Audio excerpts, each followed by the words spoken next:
Alright, we've come to the point where we're going to start learning chords.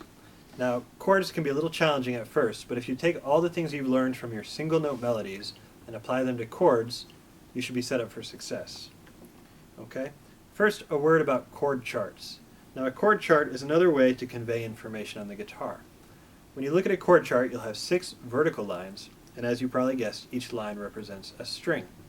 Now, starting from the left, you have your low E, then your A, D, G, B, E. Remember, Eddie ate dynamite, goodbye Eddie. The horizontal lines are going to be your frets. So as you count down, you have increasing frets. The first line would be the first fret, second line, second fret, and so on. Where you see a dot is where you put your finger. Oftentimes you'll see a number there, so a dot with the number 2, for example, would be your second finger. If you see an open circle at the top of the chord chart, that means play that string open. And if you see an X, that means don't play that string at all. Okay, so that's how to read a chord chart. Now let's learn our first 2 chords. We're going to start with an E minor. It's probably the easiest chord on the guitar. And here's what we're going to do. You're going to take your first finger and put it on the second fret of the A string, just behind the fret. Then you'll take your middle finger and put it on the second fret of the D string. Notice how both fingers are on the second fret as close as they can be, pressing firmly into the guitar, nice and curved over. When you feel comfortable, I want you to strum all 6 strings. Now, we haven't talked about strumming, but start with the pick on the low E string and just push the pick right through the strings.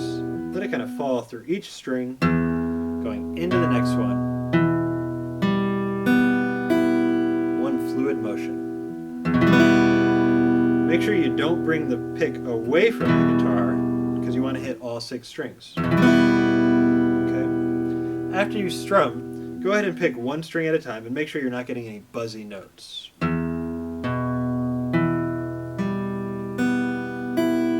If you do find a buzz, you're probably not pressing hard enough, or maybe your fingers are collapsing and muting the strings. It'll take a while, but if you practice this way, curved over fingers just behind the fret, and really focusing on a clean sound for each string, you'll have success. So that's an E minor. The next chord I want to show you is a G major chord.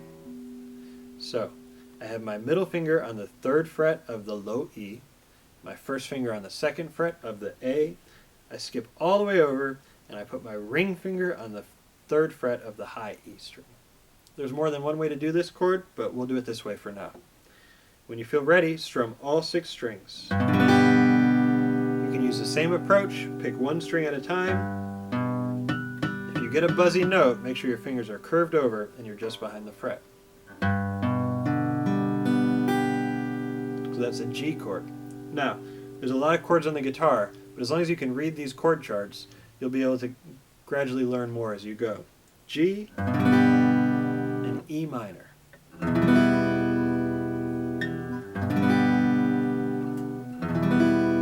Just a word about switching chords. We'll learn more in future lessons, but notice how I try and keep fingers down that don't need to lift up.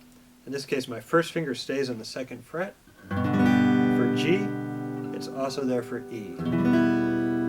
It's a great tip. As you get more comfortable on the guitar, you only want to move what you need to, for efficiency and also a continuity of sound.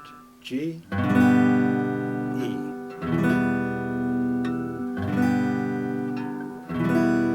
You have your first 2 chords on the guitar and also how to read chord charts.